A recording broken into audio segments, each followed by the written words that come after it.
మరికొన్ని గంటల్లో కేంద్రంలో కొత్త ప్రభుత్వం కొలువుదేనుంది. దేశ ప్రధానిగా వరుసగా మూడోసారి ప్రమాణ స్వీకారం చేయనున్నారు నరేంద్ర మోదీ. నమో పట్టాభిషేకానికి ఢిల్లీ ముస్తాబైంది. దేశ విదేశీ నేతలు, పలు రంగాల ప్రముఖులు సహా 8,000 మంది అతిథులు ఈ మహోత్సవంలో భాగస్వాములు కానున్నారు. రాత్రి 7:15 రాష్ట్రపతి భవన్ వేదికగా మోదీ ప్రమాణ స్వీకారోత్సవం జరగనుంది. ప్రధాని మోదీతో పాటు కేంద్ర మంత్రులు ప్రమాణం చేస్తారు. ప్రమాణ స్వీకారం నేపథ్యంలో ఉదయమే జాతీయ యుద్ధ స్మారకం వద్ద నివాళులర్పించారు ప్రధాని మోదీ. రాజ్ఘాట్లో గాంధీ మహాత్మునికి పుష్పాంజలి ఘటించారు. అలాగే సదైవ అటల్ను సందర్శించి మాజీ ప్రధాని వాజ్పేయికి నివాళులర్పించారు మోదీ. మోదీ పట్టాభిషేకానికి సామాన్యుల నుంచి అతిరథ మహారథులు హాజరు కాబోతున్నారు. ఎన్డీఏ కూటమి నాయకులు, విదేశీ నేతలు, ప్రతిపక్ష సభ్యులు, సినీ క్రీడారంగ ప్రముఖులు, అగ్రశ్రేణి పారిశ్రామికవేత్తలకు ఆహ్వానాలు అందాయి. 8,000 మందికి పైగా అతిథులు మోదీ ప్రమాణ స్వీకారోత్సవంలో పాల్గొంటారని అధికారులు తెలిపారు. పొరుగు దేశాలైన శ్రీలంక, నేపాల్, భూటాన్, మారిషస్, మాల్దీవుల అధినేతలు మోదీ ప్రమాణ స్వీకారానికి హాజరవుతున్నారు. బంగ్లాదేశ్ ప్రధాని షేక్ హసీనా, షీసెల్స్ ఉపాధ్యక్షుడు మహమ్మద్ అఫీఫ్ నిన్నే ఢిల్లీ చేరుకున్నారు. దేశ అభివృద్ధికి తోడ్పడుతున్న పలువురు వ్యక్తులను ప్రత్యేక అతిథులుగా తన ప్రమాణ స్వీకారానికి ఆహ్వానించారు మోదీ. నూతన పార్లమెంటు భవన్ నిర్మాణ శ్రామికులు, పారిశుద్ధ్య కార్మికులు, వందే భారత్ ట్రైన్లో లోకో పైలట్లు, ట్రాన్స్జెండర్లు ఇందులో ఉన్నారు. కేంద్ర కేబినెట్ కూర్పు కొలిక్కొచ్చింది. మోదీ మంత్రివర్గంలో 52 మందికి చోటు లభించింది. రాజ్నాథ్ సింగ్, అమిత్ షా, గడ్కరీ, పీయూష్ గోయల్, సింధియా, శివరాజ్ సింగ్ చౌహాన్, అనురాగ్ ఠాకూర్, కిరణ్ రిజిజు, సురేష్ గోపికి కేంద్ర మంత్రివర్గంలో చోటు లభించింది. అటు జయశంకర్, నిర్మలా సీతారామన్, ధర్మేంద్ర ప్రధాన్, చిరాగ్ పాస్వాన్, అర్జున్ మేఘవాల్, అలాగే అశ్విని వైష్ణవ్, ప్రహ్లాద్ జోషి, మన్సుఖ్ మాండవియా, ఇంద్రజిత్ సింగ్, రక్షక్ ఖండే, అలాగే జితేంద్ర సింగ్, ఇంద్రజిత్ సింగ్, శంతను ఠాకూర్, హర్దీప్ పూరిని కేంద్ర మంత్రి పదవి వరించింది.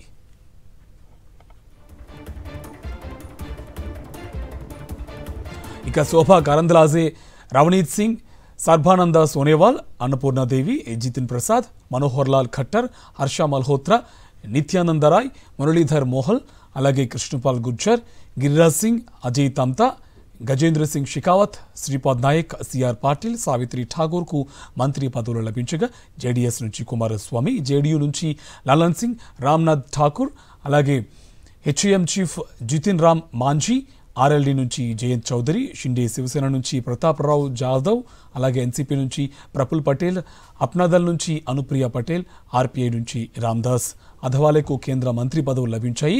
ఇక తెలుగు రాష్ట్రాల నుంచి 5గురికి మోదీ మంత్రి మండలిలో చోటు దక్కింది. ఏబీ నుంచి 3, తెలంగాణ నుంచి 2 అవకాశం లభించింది.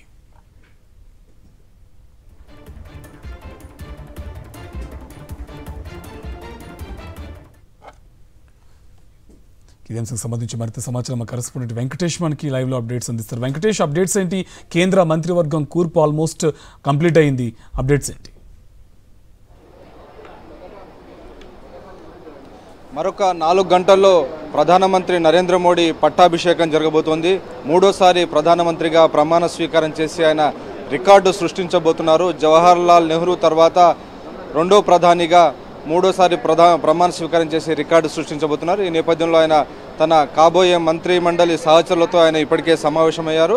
2047 కల్లా దేశాన్ని అభివృద్ధి చెందిన భారత్గా మార్చనేటువంటి ఒక ఎజెండాతో ఆయన ఇప్పటికే ఒక ప్రణాళిక సిద్ధం చేశారు. వికసిత్ భారత్ ఎజెండా. ఆ వికసిత్ భారత్ ఎజెండాకు సంబంధించినటువంటి ప్రణాళికలన్నిటిని కూడా ఈరోజు కాబోయేటువంటి మంత్రులందరికీ వివరించారు. దాదాపు 2 గంటల పాటు కాబోయే మంత్రులతో సమావేశం జరిపారు. అందులో ఆంధ్రప్రదేశ్ సంబంధించినటువంటి మంత్రులుగా కాబోతున్నటువంటి రామ్మోహన్ నాయుడు, పెమ్మసాని చంద్రశేఖర్, అలాగే వర్మ, ఇటు తెలంగాణ నుంచి తొలిసారిగా క్యాబినెట్లో చోటు దక్కించుకున్నటువంటి బండి సంజయ్, కిషన్ రెడ్డి వీరందరూ కూడా సమావేశంలో ఉన్నారు. ప్రధానంగా 100 రోజుల యాక్షన్ ప్లాన్ ఇప్పటికే నరేంద్ర మోడీ సిద్ధం చేశారు. ఈ 100 రోజుల యాక్షన్ ప్లాన్లో దేశంలో ఒకే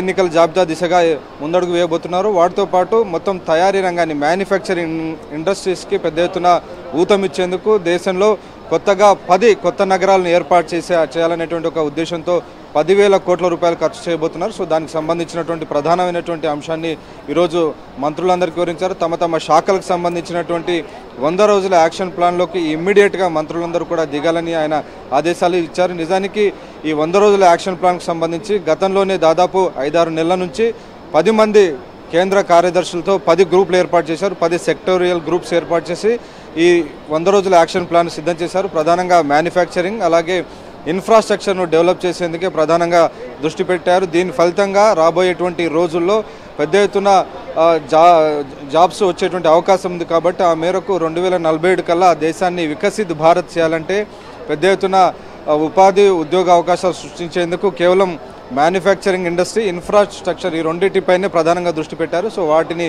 క్లియర్ చెబుతున్నారు. వాటితో పాటు ఐఏఎస్ అధికారులు ఐపీఎస్ అధికారుల పనితీరును మెరుగుపరచుకునేందుకు ప్రత్యేకంగా వారి కోసం ఒక సివిల్ సర్వెంట్స్ రేటింగ్ కూడా ఇవ్వబోతున్నారు. తొలిసారిగా అడ్డగోలుగా ప్రమోషన్లు కాకుండా ఎవరైతే పని చేస్తారో వాళ్ళకే ప్రమోషన్లు వచ్చే విధంగా ఒక కర్మయోగి టాలెంట్ బ్యాంకును ఏర్పాటు చేయబోతున్నారు. సో పనితీరు బాగా ఉన్నటువంటి ఐఏఎస్లకు ప్రమోషన్లు త్వరగా వచ్చేటట్టు ఈ రకమైనటువంటి పర్ఫార్మెన్స్ బేస్డ్ ప్రమోషన్స్ వచ్చే విధంగా ఒక ప్రత్యేకంగా టాలెంట్ బ్యాంక్ ఏర్పాటు చేస్తున్నారు. అలాగే యూపీఎస్సీకి సంబంధించినటువంటి కంప్లీట్ ఉన్నటువంటి సిలబస్ను పరీక్షా విధానాన్ని మారుస్తున్నారు. సో ఈ అంశాలన్నీ కూడా 100 డేస్ యాక్షన్ ప్లాన్లో ఉన్నాయి. సో ఆ యాక్షన్ ప్లాన్ అన్నింటినీ కూడా ఈరోజు కాబోయే మంత్రులతో జరిపినటువంటి సమావేశంలో వివరించారు. ఇకపోతే 100 డేస్ యాక్షన్ ప్లాన్ ఇలా ఉంటే ఈరోజు జరుగుతున్నటువంటి కేంద్ర మంత్రిమండలి ప్రమాణ స్వీకార కార్యక్రమానికి సంబంధించినంత వరకు పెద్ద ఎత్తున ఇక్కడ కార్యక్రమాన్ని వీక్షించేందుకు చాలామంది బీజేపీ నాయకులందరూ కూడా ఢిల్లీకి చేరుకున్నారు. అలాగే వివిధ దేశాధినేతలందరూ కూడా చేరుకున్నటువంటి పరిస్థితి.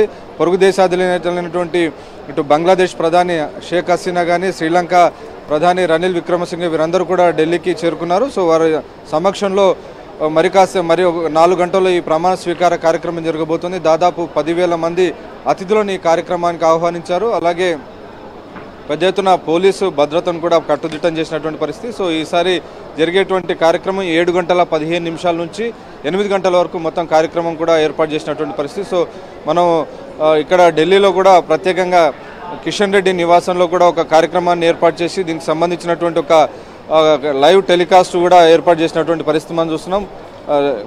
బీజేపీ కార్యకర్తలందరూ కూడా మనం చూడొచ్చు కిషన్ రెడ్డి నివాసంలో వారందరూ కూడా ఎవరికైతే రాష్ట్రపతి భవన్లోకి వెళ్ళేటువంటి అవకాశం దక్కలేదు వారందరి కోసం ప్రత్యేకంగా కిషన్ రెడ్డి నివాసంలో ఒక ఏసీ హాల్ ఏర్పాటు చేసి వారందరినీ కూడా ఇక్కడ కార్యక్రమాన్ని ఏర్పాటు చేసినటువంటి పరిస్థితి. సో వారందరూ కూడా ఇక్కడ నుంచే మొత్తం లైవ్ టెలికాస్ట్ వీక్షిస్తున్నటువంటి దృశ్యాలు మనం చూస్తున్నాం ఎక్స్క్లూజివ్గా.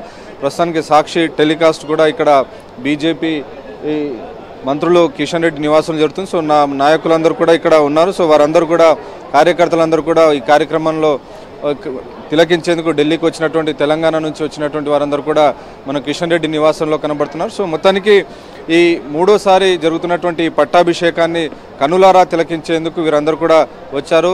ఒక అరుదైన రికార్డు బీజేపీ సొంతం చేసుకుంటోంది. జవహర్లాల్ నెహ్రూ తర్వాత ప్రధానిగా 3వసారి వరుసగా రికార్డు సృష్టించే విధంగా ప్రమాణ స్వీకారం చేస్తున్నటువంటి నరేంద్ర మోడీ మరికొన్ని గంటల్లో ప్రమాణ స్వీకారం చేయబోతున్న నేపథ్యంలో ఈ యొక్క అరుదైనటువంటి సన్నివేశాన్ని చూడాలి, కన్నులారా తిలకించాలనేటువంటి ఒక అభిప్రాయంతో చాలామంది పెద్ద ఎత్తున తరలి వచ్చారు. అలాగే పొరుగు దేశ అధినేతలందరినీ కూడా ఢిల్లీకి పిలిచారు. సో వారు కూడా ఇక్కడికి వచ్చారు. మరి కాసేపట్లోనే ఆ ప్రోగ్రాం ప్రారంభం కాబోతుంది. సో మన రాష్ట్రం నుంచి ఇటు ఆంధ్రప్రదేశ్ నుంచి ఇటు తెలంగాణ నుంచి 2 రాష్ట్రాల నుంచి 5గురికి ఈసారి క్యాబినెట్లో చోటు దక్కినటువంటి నేపథ్యంలో డెఫినెట్గా తెలుగు రాష్ట్రాలకు డెఫినెట్గా న్యాయం జరుగుతుంది, పెద్ద ఎత్తున న్యాయం జరుగుతుంది అనేటువంటి ఒక అంచనాలు ఉన్నాయి. Right, thank you Venkat.